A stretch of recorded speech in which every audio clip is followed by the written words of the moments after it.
Good morning, everyone. Happy meeting day. I am here with Waylon, and Waylon has his wonderful lion pillow over there. I hope everybody's doing well. Waylon, that is probably one of my favorite pillows. I can't see you, though. Can you? Oh, wait, maybe that's just my screen not being wide enough. Can everybody see Waylon? There's another one. I have 4 of them. I'm leaning on 2 of them. Yeah, no, I'm just using one as a laptop. Oh, cool. Okay, perfect. So welcome to your first week of editing. Before we dive into editing, do we normally do, Waylon, help me out with meeting etiquette. Do we normally do housekeeping before the bow or inside the bow? I think you could do it before, actually. That's a great question. Okay. So yeah, before we dive in, a few housekeeping things, mostly regarding your theses. Everybody who submitted their pitches by the Sunday deadline should be replied to. I think we only have less than 10 to still reply to, and those were the ones that came in after Sunday, so we're working on them, and we'll have them to you by the end of today. But feel free to get started on the projects and just keep whatever feedback we give in mind. And then hopefully, if we have time at the end of the meeting today, we can take a look at some of your ideas, and Waylon can give some extra special Waylon feedback on some thesis ideas. But yeah, today we'll talk all things editing, and we only have 2 meetings left after this. So I hope that you guys are here and excited to make the most of these last few weeks. Waylon, would you like to lead our bow? Sure. Cool. Thank you, Emily. All right, I feel like broadcasters in a local station. All right. Take a good posture, your best posture of the day. Find your breath. Whatever thoughts you have about this meeting or your day, just notice them and return to your breath. And with curiosity, give it away.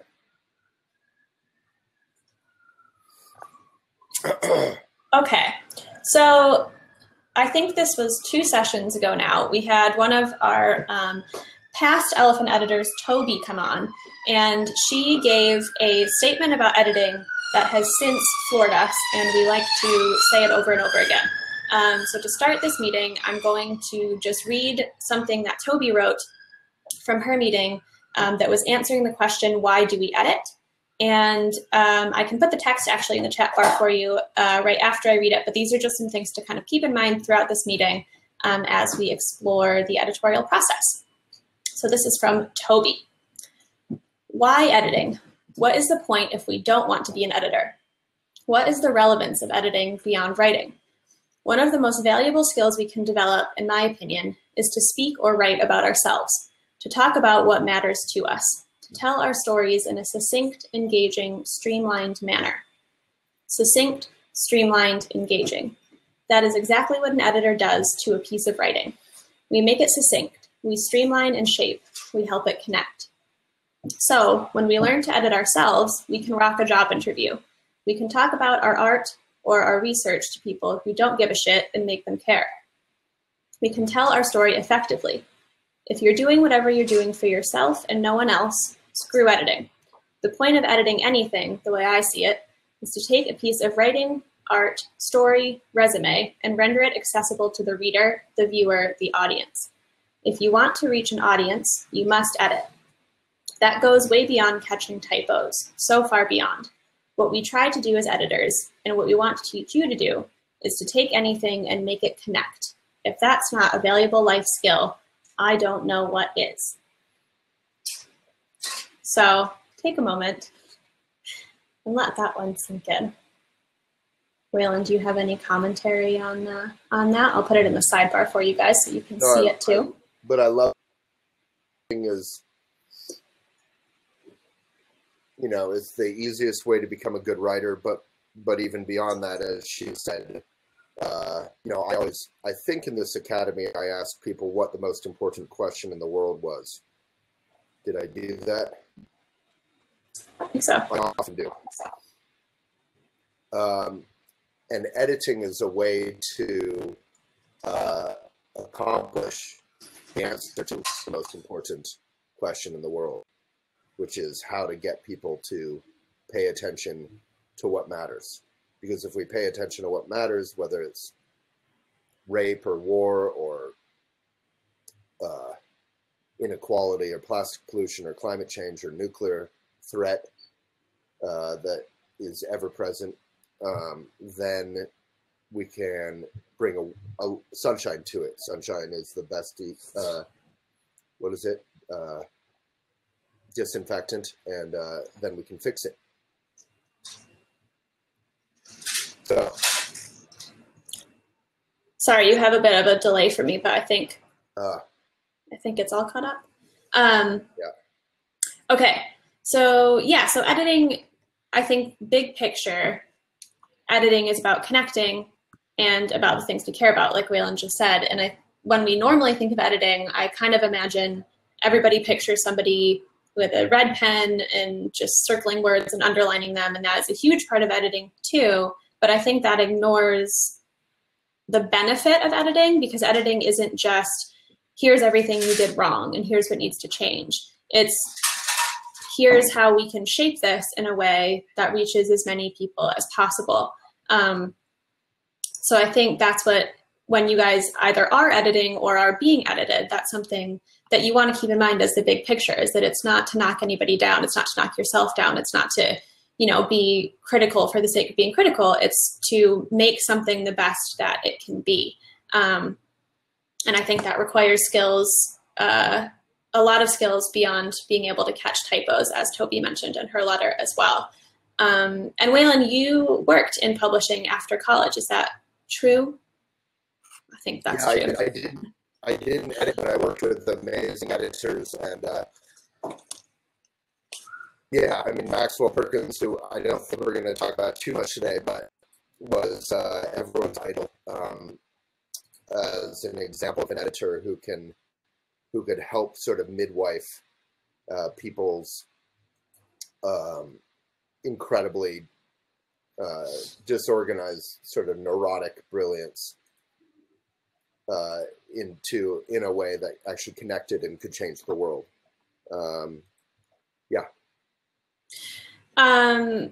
We can jump back to a couple little fun facts about Max Perkins a bit later in the meetings. But so one thing that I know you have experience with editing or being edited by Lindsay and myself a little bit was the editing process for your book. And our last LMS release, as you guys know, was kind of largely about entering the world of publishing. So writing for magazines, writing novels, self-publishing, publishing with a big company. So, Waylon, I guess what I'll ask you, since that book was edited by other people, how did it feel to have something that was that personal and that you spent so much time on edited? Is the sound okay for folks? Because I know I'm delaying for you, right, Emily? A little bit, yeah. And you're kind of breaking up and getting a little metallic for me. Maybe people can just let me know. Yeah, it's a bummer. I don't know what to do. Should I run and get headphones? I don't know how much. Yeah, headphones might be good. That might help a little bit. Okay. Well, I think it's good right now. So I'll just answer I wrote this book. Has anyone read the book? I've already rebooted. I've done everything I should have done. Maybe I just need to go downstairs to be close to the Wi-Fi. But yeah, I wrote this book. I was hoping Lindsay could join, but Emily, you edited at least one chapter more. Yeah, quite a few toward the end. Okay. So, I mean, I would be more curious to hear from you, like your perspective, because half of my book I felt like didn't need much editing, and half of it needed endless editing. What that process was like for you, because you, even if I'm paying you, and obviously editors are paid, you get raw and kind of vulnerable and good or bad from a subjective point of view. What was it I don't know, do you feel like the process of editing was able to make it somewhat more tolerable to people?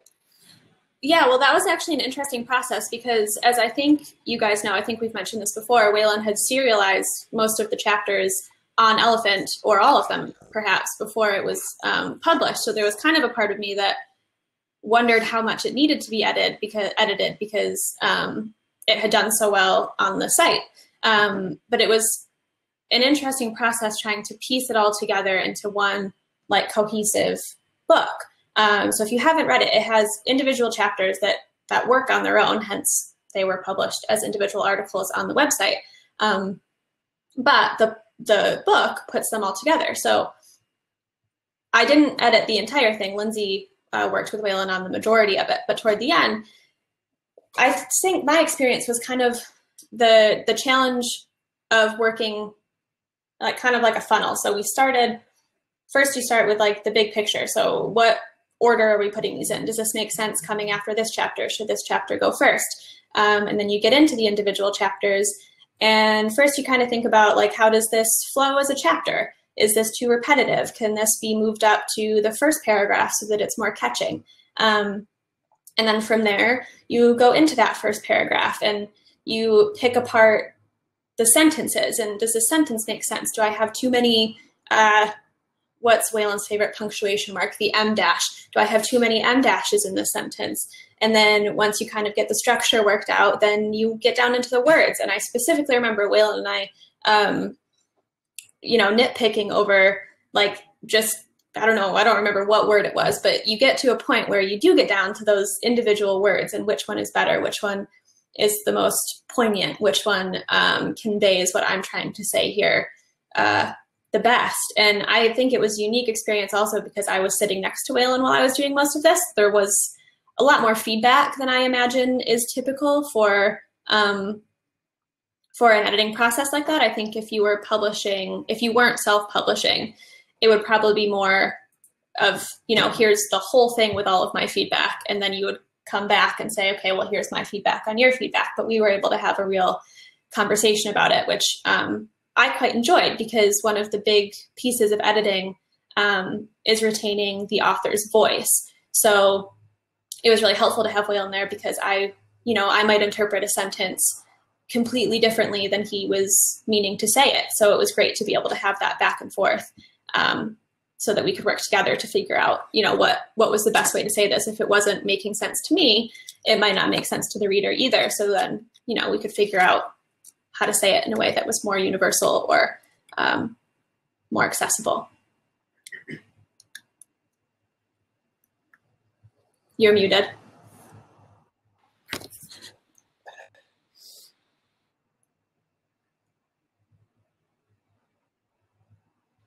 Wait, can you hear me? Yeah, now I can hear you. Okay. Yeah, it was a real give and take. And actually, I don't know if anyone has seen the film about Maxwell Perkins and Thomas Wolfe, but Thomas Wolfe and Maxwell Perkins had that immediate relationship where they would sit together. And because Thomas Wolfe was a prodigious writer, he was probably the biggest writer in the US for a while. And we've kind of forgotten about him. Is F. Scott Fitzgerald and Hemingway, who are two of other Maxwell Perkins' other finds, are obviously well remembered. What's interesting is that Thomas Wolfe got so frustrated by the give and take and like having to cut stuff all the time because he would write like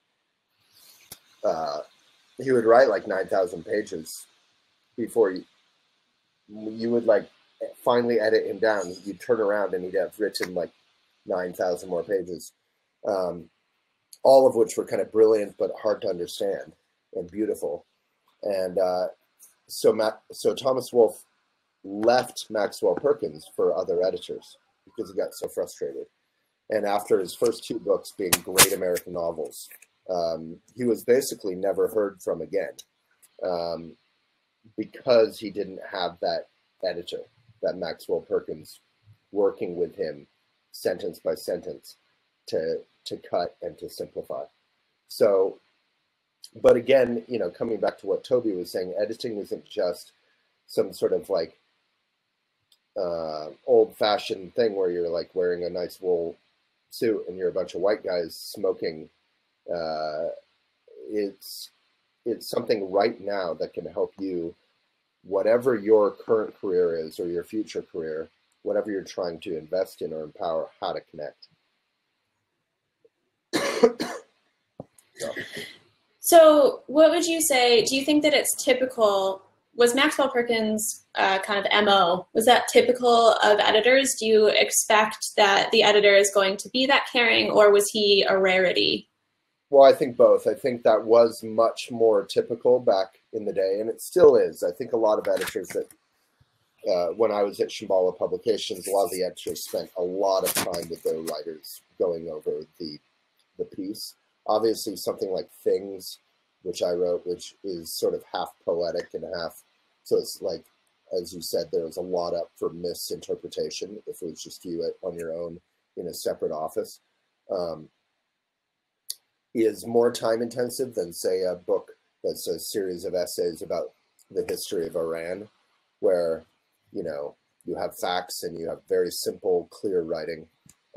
Hemingway, however, was a nightmare as well. He infamously or famously said he edited the last page of For Whom the Bell Tolls like 60 times. I think he was asked, how many times did you edit it? He said, until there was nothing left to edit or something. And F. Scott Fitzgerald was a total nightmare. Like, again, that kind of creative, neurotic, totally disorganized. Often the skill that you have as a creator is very different from the outside perspective that you can get as an editor. And what's interesting is that you can obviously be both. It's just a different role. So Emily is a great writer. I can be a great editor. You can flip both, but and what we do talk and teach about self-editing. Have we touched on that much? No, we're going to, or you can dive into it right now. Well, no, I'll just touch on it. But basically that self-editing is where you serve as your own editor while writing.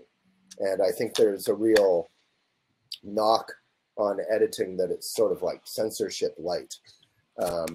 And that is an important knock. It's important not to get into self-censoring, but because there's a certain vanity and ego at play. Like when I was writing Things, I would come back to chapters I'd written that I liked the experience of writing it, and people had liked it when I serialized it, but then I read it and it was so messy and vulnerable and embarrassing and repetitive, and I was like, ugh. And it was fine on its own, but when in view of the entire book, and I think those of you who might read it, there are chapters that, you know, I don't even understand why we left them in retrospect. But Molly and I had an interesting conversation that kind of touches on what you were saying earlier today. So we were talking about the process of editing and revising, and how particularly in the digital age, most of us are probably writing on our computers. And like we said, it is kind of unique that you were able to serialize things in the way that you did. So you do, in some ways, have kind of a record of what those original chapters look like. But do you, when you write, do you save kind of every version, or do you edit the same document over and over? Or how do you keep track of what's changed? Or do you at all? Do you just work on one piece until you think it's ready? It's a cool question. I remember with Lindsay, and probably yourself, you remember this, being incredibly protective of words that I'd written. So I was like, do not edit anything randomly, ever. If it seems like a typo, check with me. Because there is this poetical aspect to things. So no, I definitely don't save first drafts, but it's important to, when you're happy with something and how it is, to kind of protect that and not mess with it too much. You know, that gets into this sort of neurotic, like you're trying to tinker with something. If it ain't broken, don't fix it, right? So just be simple. Not everything has to be perfect. Remember what Kerouac said. I don't know if people read his writing instructions that we put in from Reed, but when they're on our site. But he said, if you can't figure out how to put it, come back to what you're trying to say. So ultimately, it depends on the craft, but it's important not to get too caught up in the words and really just be willing to be a little bit more humble than that and come back to what am I trying to communicate? Mm-hmm. And then the words will express that. And often words will almost musically will reflect the content. So if it's sad and lonely and it's the middle of winter, the language might reflect that. And if it's happy and excited and celebratory and you're eating food and you're running around and you're whatever, it's social, the language might reflect that, right? Musically. And Reed and I touched on that briefly. Cool. So we've talked about, or they have both come up in this conversation, both Kerouac and Hemingway, and they're kind of interesting examples of writers because they really could not be more opposite in their style. Kerouac, if you haven't read him, has the stream of consciousness style, so first word, best word, get it all out on paper, and that's, probably going to be what the best writing is. Although, Waylon, you said that he did actually edit, and I want to circle back to that. But Hemingway, as Waylon mentioned, was like the king of editing, edited to pieces, and in some ways that was kind of his gift. He wrote that famous 5-word short story, what was it? For sale, baby shoes worn once or something like that. Never worn. So he has a real gift for that concise writing, and Kerouac has a real gift for that, elaborate, anything goes writing. And as an editor, how do you, they didn't have the same editor, but as an editor, how would you manage those two writers? Because they have very different voices, and it's your job to kind of craft both of those words into a successful form. But you don't want them to look anything alike at the end of the day. So how do you kind of approach writing in a way that retains voice? That was a lot of questions in one. Yeah. So, first I just want to check, I like this discussion personally. I think Emily and I are both super into this as writers and editors. I want to touch in with the audience here. Is there anything we're not touching on about editing that you are interested in? Is this interesting to you? More about? So on your own time, I'll look at those comments. But yeah, we could take any two writers, right? But Kerouac is one extreme of sort of, it's incredibly musical. He basically learned how to write from jazz. He really admired jazz, and just, he talks about in those blogs above in the comments, the belief and technique for modern prose and the essentials of spontaneous prose, how like player on the trumpet, I think he admired Lester Young and Charlie Parker, but you can blow as deeply as you want to blow. So just go nuts, go for it.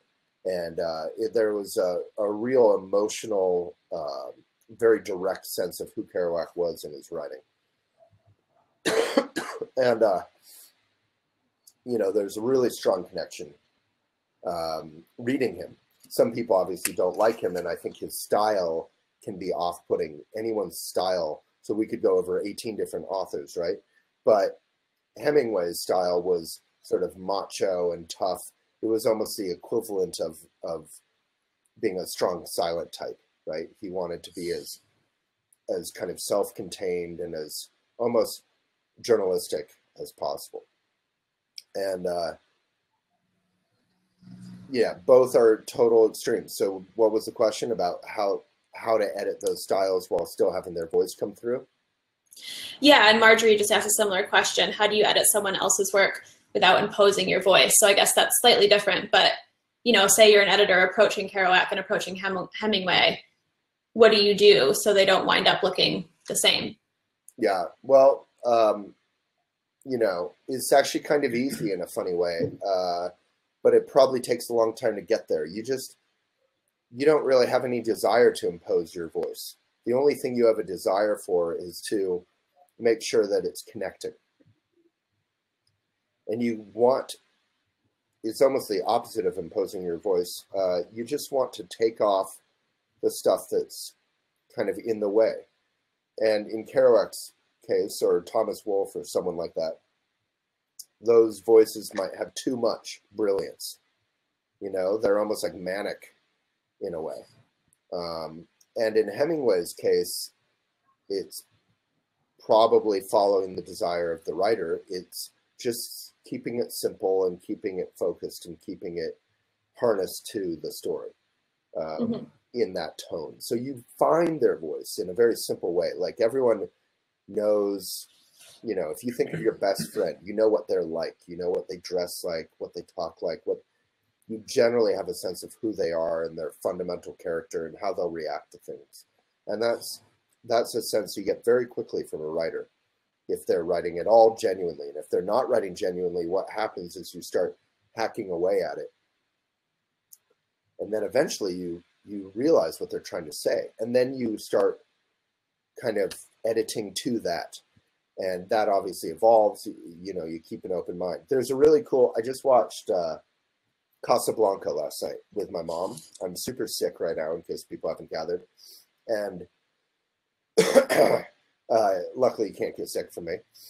That's another advantage of online learning. So there's this wonderful scene toward the end where Ingrid Bergman comes in and she needs to get these papers for her husband so they can get out of Casablanca and flee to America because her husband is activist against the Nazis.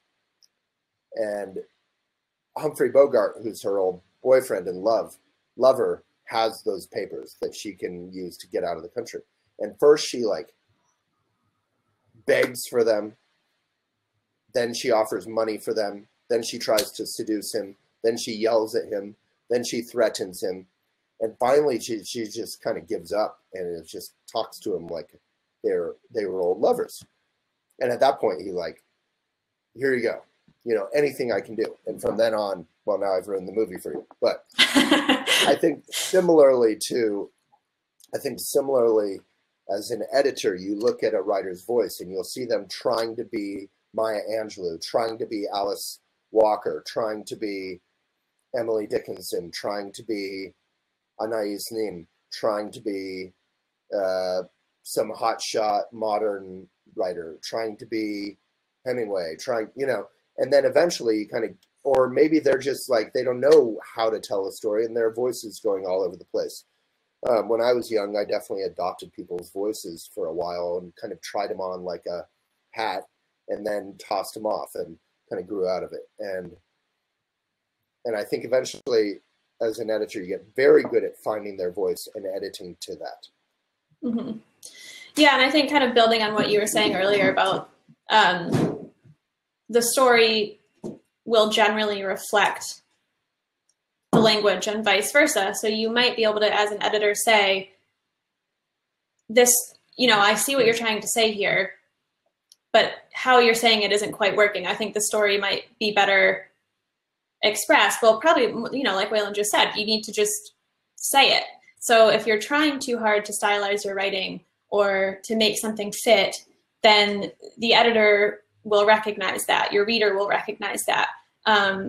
The way that it naturally works, you probably won't have to try quite as hard to make it work. And that's not to say it won't take time. That's not to say it won't take, you know, revisions or anything. But as an editor, I think you'll recognize when somebody's trying to make something work that isn't quite working. And then it would be your job as the editor to help guide them into the best way of writing that, whether it's a different style, whether it's, you know, less flowery language, more flowery language. I think, like Waylon said, once you kind of find that voice, find that message, you'll be able to push them in the right direction. Yeah. And just a reminder, like the voice is only half of it, right? I mean, we get all like voice is so sacred. It's like your voice is just you know? It's not some big, like there's not going to be rainbows and unicorns. Exactly. I mean, your voice is a beautiful, wonderful thing with integrity. So it is kind of the best thing ever, but it's not some magical self-help version of you. It's just you, who you fundamentally are. And that's similarly to Buddhism, your voice isn't like when Emily finds her voice, it's not going to be confetti and like you're suddenly going to write novel after novel and whatever. I mean, it could be, but like the whole point of when you find your voice, it's a very, like in Buddhism, they say the answer to everything in life is to keep your head up and remember how beautiful and wonderful things are and how uplifted they are. And at the same time, keep your heart open and remember and feel how awful and full of suffering everything is. And once you can do both at the same time, the whole fruition is you can drink a cup of tea properly. So the fruition of finding your voice is to be able to write. You know, people like Stephen King who are like turning out 18 books a year without even thinking about it. It's because they have found their voice. And there may be 18 different voices: the essay voice, the novel voice, the poetry voice. And remember, the voice is not the point. The voice is the delivery. The voice is not the point. The voice is fun and its integrity, but the point is what you're trying to communicate. So when I'm editing Kino, I am looking at her voice, which was there, but I'm editing less to her voice and more to make sure that there's good facts. There's, you know, if I have questions or if I disagree with something, that she's addressed that. So remember the point of all of this, like just like in spirituality, you're not the point. The whole world isn't about you. You know, writing can become like the ultimate navel-gazing kind of egotistical thing.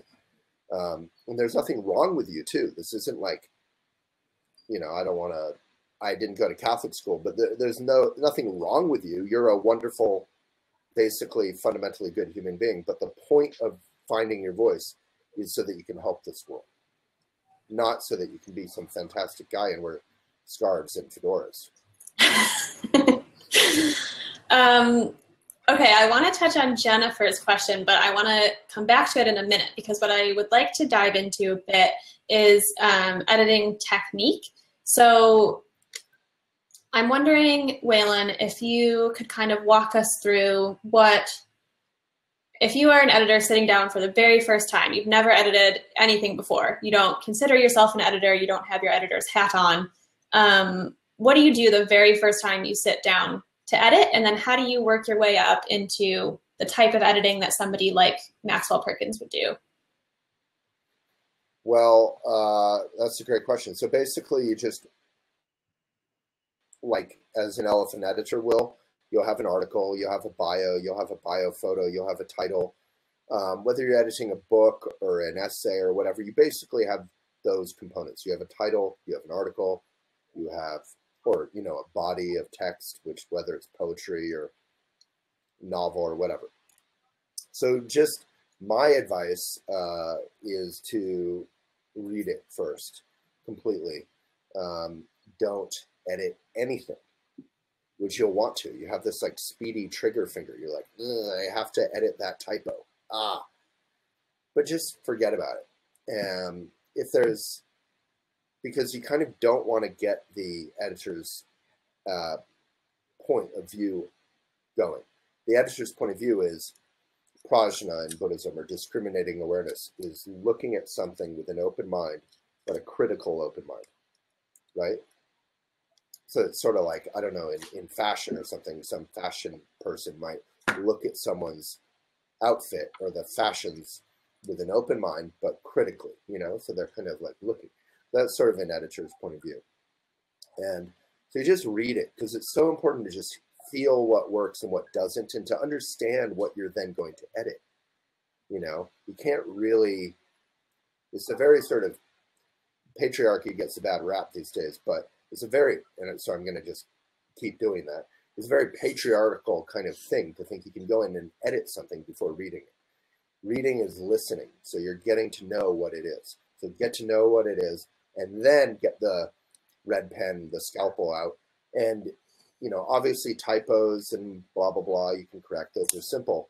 Copy editing, strunk and white, you know, that's basic stuff, but it's important. Basics are important, right? Like in basketball, they talk about the fundamentals. If you can't dribble, if you can't pass, if you don't know the plays, you can't perform. You can't do the craft. of editing. So then you'll sort of start editing and you'll find the voice. I mean, I can demonstrate this live if we want to do it next time. Next week. Okay. Yeah. But you know, you're doing it really caringly. It's pretty fun to edit, quite surprisingly. It's not like super fun. Like you're not gonna like, you know, dance in a disco with like Coke all over your nose kind of fun. It's just like, it's pretty fulfilling and fun because you're really helping this, you're midwifing. It's like you're kind of seeing a new baby come out. And that's pretty awesome. It is work though. And it is like, if I'm going to edit an article and I've already edited a bunch of articles, there's some sense of like, here we go. But then once you get into it, it's actually pretty fun. I don't know if that was helpful at all. Oh, and then I personally prefer to do the title at the end because the title to me is like the bow on the article, the bow on the poem, the bow on the title can add something that was missing. It can highlight, it can create tension. There's so many ways you can use a title kind of to make a decent, pretty good situation kind of brilliant. Mm-hmm. Yeah, and I think, you know, so like you said, when you're starting, you read the whole piece, and on a bigger picture level, like you said, that's because you need to know what you're editing, you need to know what the story is, and kind of get a feel for that voice and that story. And then on a technical level, the number of times that I have prematurely started editing a sentence because it made no sense, only to then read the next sentence and figure out exactly what they were saying, and then I had just butchered, is like too many to count. So I think big picture, you want to read the whole thing first, and little picture, before you start hacking away at, you know, sentences and words and whatever, you need to give the writer a chance to say what they're trying to say. And then once they've said it, you can see if you can, you know, tweak it a little bit here and there, and make it a little smoother if it needs it. But before I think you even start doing that, and this is going to circle back to Jennifer's question, I think one thing you can do if you're not comfortable with those hands-on edits yet is give a writer feedback in the form of commentary or questions. So Waylon, I wonder if you have any questions that you think, I'm trying to think of how to word this in a way that's not incredibly vague, but if you are trying to get the writer to be more specific, or you feel like the story is too big and it needs to be more focused, what are some questions that you might ask the writer to think about when they go back and look at their piece to make some edits? So like if I'm sending a piece back? Yeah. I mean, first of all, like you're in charge as the editor. So don't fall into this kind of point of view of like requesting or asking. You know, because and your attitude about being in charge isn't being bossy. It's a sort of grave, it's like a solemn responsibility that you have, you know, because you're messing with someone's story and their voice, potentially. So you always are super caring about it, but at the same time, you're not requesting, you know? So, I mean, Emily, you kind of already said it, but if you're going to a writer, you could say, I need this to be more specific, more of an anecdote, tell it in a more personal way, instead of like, you all should do these 14 things to be happy or whatever. Talk about your path and how you were miserable or happy or not, and how these 14 things came along in your life. And that's a much more interesting story, journey, because ultimately we're all Joseph Campbell fans in the sense of like, we're all attuned as human beings to the human journey, to the hero's journey, to the story. Do people here know Joseph Campbell? So he basically just talked about the power of a story. You can read anything, whether it's Trump, New York Times, blah, blah, blah. But ultimately what we're reading about is the human story. And there's something so complex and interesting and in some ways repetitive about it. Like, how do we get out of these, you know, pendulum swings of nativism versus, and corruption versus, you know, whatever. I don't want to get too political, but like, this is, my point is like, you're not reading the New York Times or the Economist because you care about politics alone. It's because we care. There's something in us that cares about the human story, whether it's Helen of Troy or, Donald J. Trump. Yeah, and I think, circling back to those kind of what you're asking, but kind of telling the writer you need more of is, with you guys specifically, we have really encouraged you to get peer feedback on your theses before you submit them. And I think it's completely fine if none of you want your work to be edited hands-on. I think it can be great. But if you are not comfortable with that, or on the other side of the spectrum, if you are not comfortable editing somebody's work hands-on, you can still be incredibly helpful in giving feedback, like Waylon mentioned. So, if you read somebody's piece, you can always point out, this part feels like it's a little bit too personal, like I can't relate to it personal, not, oh, I get what you're saying. So you can point out pieces that don't work. You can also point out pieces that work really well. This was a great example. This really made me feel like I connected to the person in this story. Can you give some more examples like this? You can point out where you kind of lose them. Do you find yourself a paragraph later coming back to the piece and not remembering anything you just read? That's a great place to point out that it might need a bit more oomph. So please, feel free to give people constructive feedback in a way that's not hands-on editing, if that's not something that you feel comfortable with yet. I think that's a great place to start with, kind of looking at pieces in a way, like Waylon said, that's with an open mind, but a critical open mind. I think that's a great way to think about how you approach editing. And it looks like we have some questions, so let's check out some of those. Yeah, and more questions the merrier. So this is really a fun one to make a dialogue. So, I'm always blabbing in these meetings, but Emily is a great writer and great editor. So really, I love Kaylee's question, if we want to start with that. Sure. Yeah, so Kaylee said, I am naturally bent toward emotionalism, but I am naturally drawn to fix it by being vague. Any first steps with self-editing? Ways to step back, questions I can ask myself. So when you say, I have a question for you, but I will continue to answer after. When you say you're drawn to fix it by being vague, do you mean that when you try to edit yourself, you hide the emotionalism by using vague language? So that's my first question. First steps with self-editing, I think if you're drawn toward emotionalism, okay, yeah, so taking out details is what she means by that. So I think if you're drawn toward emotional writing, there is a time and a place for that. So I think one thing you can do is, write whatever you want to write, be as emotional as you want. And then with self-editing, like you said, ways to step back. And I think my first piece of advice would be to literally step away. So like Waylon said with his chapters, he has looked at them, or with things, he has looked at the book and said, why did we even include this? And there's Zadie Smith has an essay. Oh, I can't remember what the essay is called, but she talks about how she was at an award ceremony when a bunch of writers were reading pieces of their book before they were given their awards. And every single writer was sitting backstage with a red pen, furiously editing their books. And she said that if you want to get your best edits done, put your book or your work or your writing in a drawer and leave it for if you can, a year. If you can't, at least 3 days.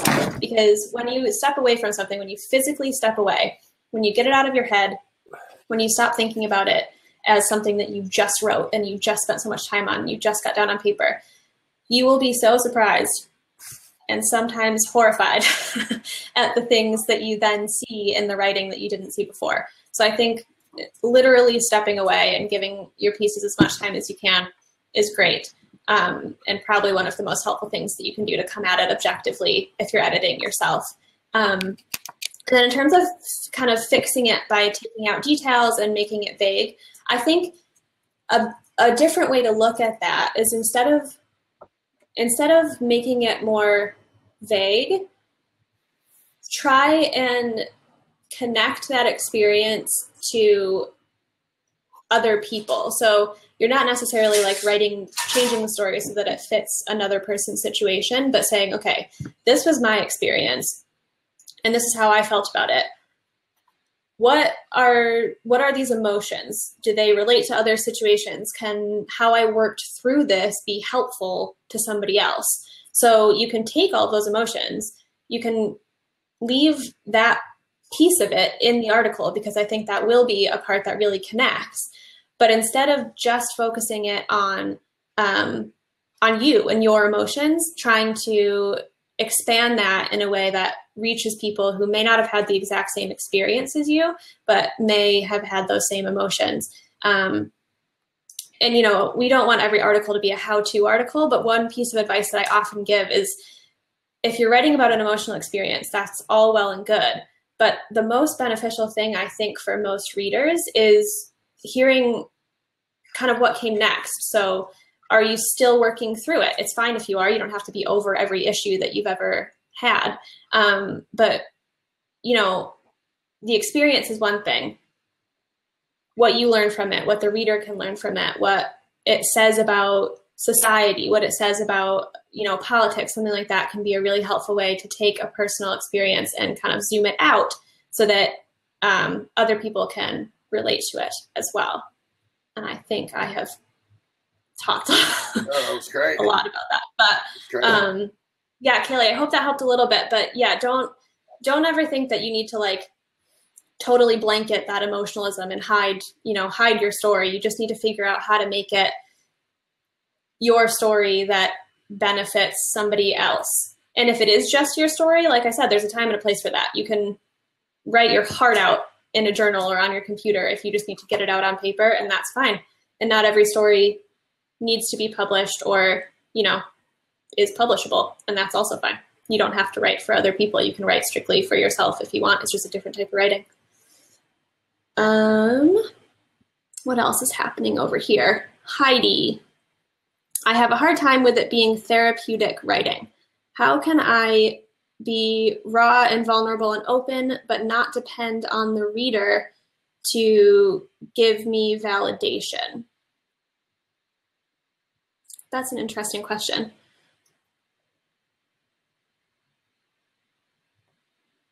Okay, I would say, not to get too psychological here, I would say I think that probably comes more down to your purpose for writing the piece. So if you're writing from a place of still needing validation, that's going to come through in the writing. If you're writing because you want to get your story out there, because you think it will help people, because you think it will encourage more people to tell a similar story, because you think that vulnerability is beautiful and poetic, and you just, you know, you want to wax poetic for a couple pages, which is, you know, also an incredibly valid form of writing, then that's fine. But I think not being dependent on the reader is more where you are coming from as the writer. Waylon, do you have any thoughts on that? Because I think a lot of what you wrote in Things was quite vulnerable. So how did you? Yeah, I think how did you approach that? You nailed it. But I would just reply and say the therapeutic aspect of writing is completely unconditional. They are not dependent upon the readers. It's almost irrelevant. If I write something vulnerable, it's vulnerable because it's vulnerable, not because it's popular or not popular. I could write something vulnerable and cathartic for my own process. There's some aspect of looking at your own experience, your own heart's experience, your own life experience, your love, your broken heart, your struggles with food or whatever you're writing about. And there's something just inherently cathartic, and I don't like the word therapeutic that much, but therapeutic in that. But unlike the word therapeutic, you're not trying to fix anything. You're not a project. You're just looking at your own experience. And if people love it, great. If people don't, that's fine. And like Emily said, you could stick it in a drawer. Mm-hmm. Doesn't matter. It's still equally helpful for yourself. So that kind of writing is fully going in. So my answer for the emotionalism question would be, I don't think you're ready to write about your emotional experience for others yet. If you feel like you're too emotionalism, that's your tendency. I would say first, just practice writing about it for yourself, because there's something beautiful, just like singing in the shower, that happens, where you'll just relax when you're writing for yourself. I hope you'll just relax, and just because you're not performing. None of it, writing is not really performing. There's an element of connecting with people, but you're writing about your feelings, as Emily said, or whatever you're writing about, because hopefully your point of view, which you should do every morning and every evening before and after you meditate, is, may this be a benefit. That's not just a dumb hashtag. Like, literally, that attitude turns the flower of your entire life out, so that you don't fall into self-obsession. Your sadness doesn't descend and solidify into everyday depression.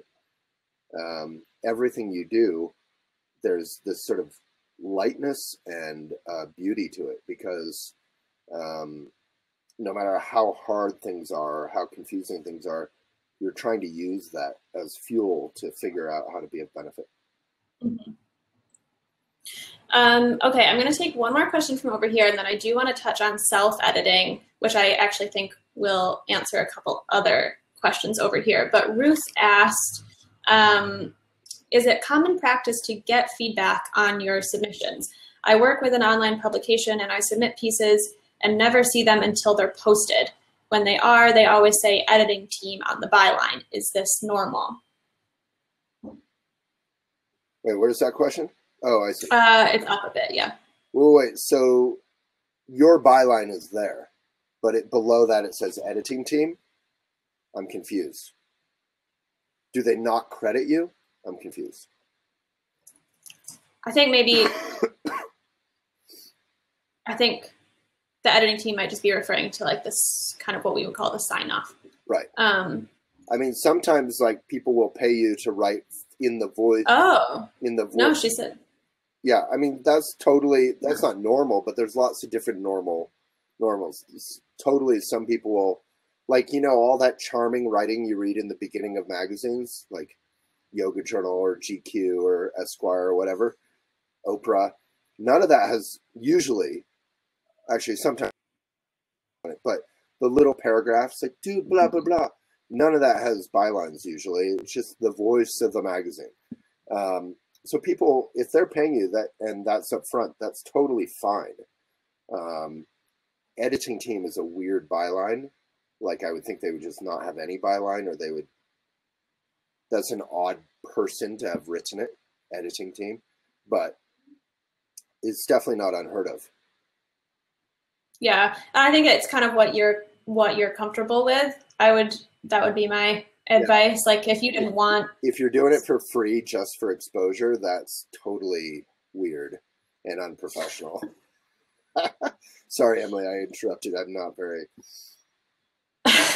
I just think I do, like Waylon said, there are different publications who do things different way, and you kind of learn that as you go. But if there are places that won't let you see a piece before it's published. So we give at Elephant, for example, we give feedback on the initial submission, but we don't give the writer a preview before we publish it. So we have kind of final say over those editing details.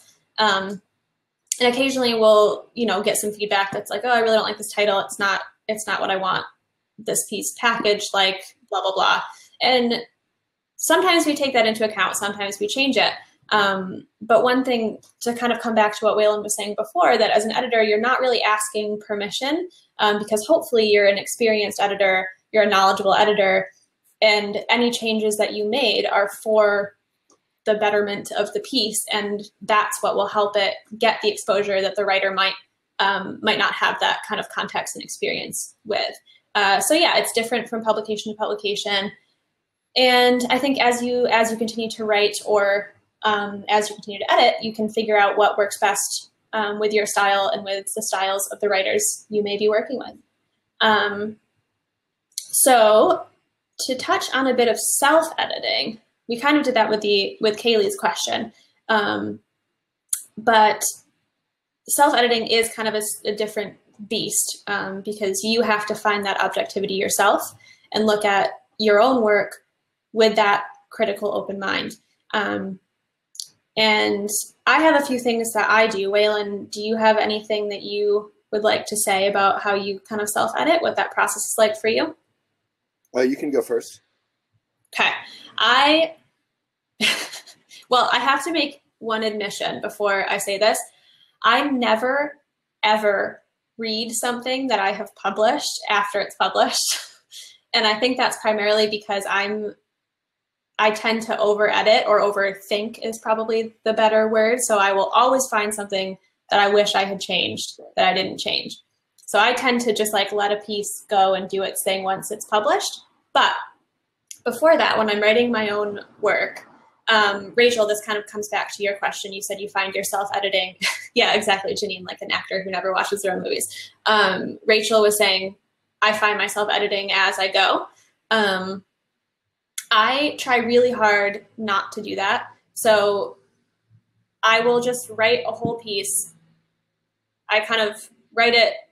My personal style of writing is that, like, if an article is going to work for me, it only takes me about an hour to write the first draft. If it takes me like 3 hours, then it's not working for me. That's only like an 800-word article, so it's not it's not impressive. But I can tell whether something is working based on how kind of easily it flows. So I try and get it all down on paper, and then I save it, I close it, I do something else for as long as I can, and then I come back to it and I work through it paragraph by paragraph. So like I start, kind of like I said with Waylon's book, actually, I sort of like inward funnel, and I look at the whole thing, I'm like, okay, yeah, I kind of like how I have this structured, so that's fine. And then I go into each paragraph and I'm like, okay, this is okay, but I wish this sentence was sooner because it's better, and this one is more detailed and it should go in the middle, and blah, blah, blah. So I work paragraph by paragraph, and then once I have those how I want them, like Waylon said, I save the title for the end also, and I save the photo for the end as well. So my tips for self-editing, and I said this also with Kaylee, so I write it, I close it, I get it out of my head and out of my mind, and I don't think about it. And then I come back to it and I see things totally differently. Sometimes, I'm sure, Waylon, you've had this experience when you were reading through things where you're like, and sometimes it's a good thing and sometimes it's a really bad thing, but you're like, I can't believe I wrote that sentence. Did I really write that? And giving yourself that space, I think, is how you find that objectivity. And another thing that I do occasionally, although not always, is I read it out loud, because that has been a tip that Waylon has given us as editors, is when you read something out loud, you find a lot about flow and about, I guess flow is probably the best word. You see where you get stuck, you see where you stumble, you see what word might not quite work. Helps a lot with punctuation as well. Wherever you have a natural pause in your reading, there should probably be, some sort of comma or punctuation in the writing. So reading it out loud and stepping away would be my two big self-editing tips. Well, Emily is far more, I guess I shouldn't have been surprised by that, but she's far more like together than myself. So how I self-edit, which is so much easier than any of that, is I definitely don't write on paper. You write it out on paper first? No. I type it. I thought you said something about paper. But you type it first, and then you step away, and you come back, blah, blah. So I write it. Like, once I have a good idea in my head, I have no plan for it. I just go. And once in a while, there is an exception to, like, the title or the image. 99% of the time, I think, pick it last. But once in a while, you'll find an image, like, say, a protest sign or something, or a Calvin Hobbes cartoon, or whatever it is. Like, I don't know, do people get my editor's letter that I write every day? So that takes like 5 or 10 minutes to write, basically. depending on how long it is. And, once in a while, the image will prompt that, or a phrase might prompt an article. So again, don't make rules for yourself that are going to get in the way, but guidelines can be helpful. I guess no one gets the editor's letter. That's so sad. I think they do. Yeah, it's just a quiet group. I just write. So what I mean by self-editing is not editing yourself, is self-editing as you go. So when you're writing, Jen Schwartz and Elephant Academy apparently get my editor's letter. That's great. It's like paying people to attend your birthday party. Okay, so you just write, and as you're writing, similarly to how you're playing a musical note, to come back to Kerouac's trumpet, Charlie Parker or whatever, you're shaping the sound. So it's sort of like singing by a campfire. So you write it, and as you go, you say, like often I'll get very Kerouac-y in the sense of I'll say 3 different adjectives. You know what I mean? Like, Emily is, I don't know, what are 3 adjectives? I'm sort of sick. But, you try 3 different adjectives on. Do you know what I'm trying to say, Emily? You describe something in 3 different ways. And then self-editing, so I'm just writing, so I use 3 different words. It's dark, it's heavy, it's foreboding. And then as I'm editing, I will say, foreboding, the 3rd word, is actually what I really meant. The first 2 just helped me get there. So I'll go back as I'm writing. I'm a fast typist, and I really encourage people to practice their typing with one of those programs online that makes it like a game, so that you can kind of type out your thoughts in a flow, like playing the piano. I'll cut those first 2 words, unless they're adding different angles, right? So as I go, I'm shaping it. But what's important is, like with Rachel's question, is self-editing shouldn't be on one shoulder. You have this like person who hates your own writing and is afraid people aren't going to like it. That person is not in charge of editing your stuff. You know what I mean? The person in charge of editing your stuff is you and your voice and your message, and you're just trying to communicate. Do people get that? So you're not editing out of like judgment and fear of your own stuff, which is kind of how you drown emotionalism, by getting high off of it. Oh, this is really good, I need to milk this. Or how you run away from emotional stuff by making it vague. Oh, this is too emotional. Like, those kind of judgments are not super helpful. We know they're not helpful, but that's fine. So we just take them and we put them in the article, include them. When I talk about sharing my broken heart, it feels like, it's to talk about it in your article. So just like in meditation, you include everything, but instead of making it vague, you just go into it. Like, the only way out is through, that great quote. And the self-editing, instead, the person self-editing is almost like Charlie Parker, is a great musician. Or someone, if you admire a singer who really treats their voice, like Ben Harper. I used to love how he just used his voice.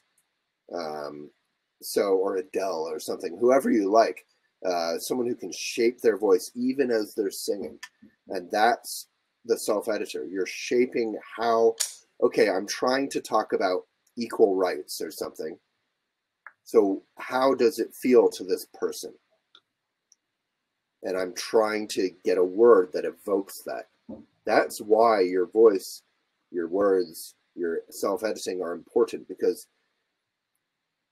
what we all find with the New Yorker or whatever in great writing, journalism, is you can read a story that you're super bored by or put off by, or like, oh, that sounds heavy, and you read it and you wind up caring, and you really get so inspired. You become like a slightly different person, a slightly bigger, more open person. Yeah. And I think the last kind of practical tip I have, Waylon mentioned this book earlier, and it was on our reading list as well, and I'm sure that Kenny has mentioned it at some point because Kenny loves her editing books. But another great kind of tool that you can use both as an editor of other people's work and as, yourself editing your own work is to master, I think Waylon said, master the rules before you break them.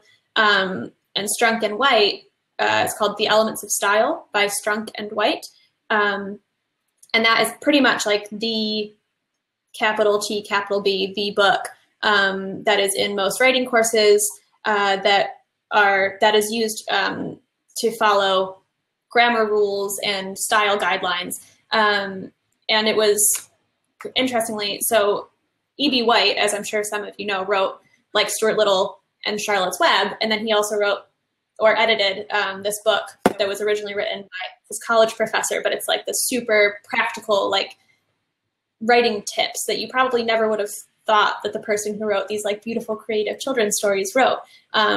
So, once you learn those rules, break them all you want. I think most great writers probably do break most of those rules, but it is really important when you're getting started to know what they are, to be able to have the skills to edit something that is like quote unquote correct, depending on what kind of editing you're doing. Yes, Libby. So that's a great tool. I highly recommend finding that book from ideally a used bookstore. I can't tell you the number of times that I reference it. Yvonne said she's having a hard time reading it. Are you talking about Strunk and White? Because if so, it's definitely not something that's very fun to read in one sitting. But I would recommend just anytime you kind of have a question or a thought or something seems off and you don't really know what it is in a sentence, look it up. It's not going to, I don't even know if I would not remember any of it if I read it all in one sitting, because it's basically just a bunch of rules. But as the questions come up, check it out, refer to it. It's a great tool to have, and it's tiny, so you can take it with you everywhere. I'm going to read this quote out loud because it sounds good.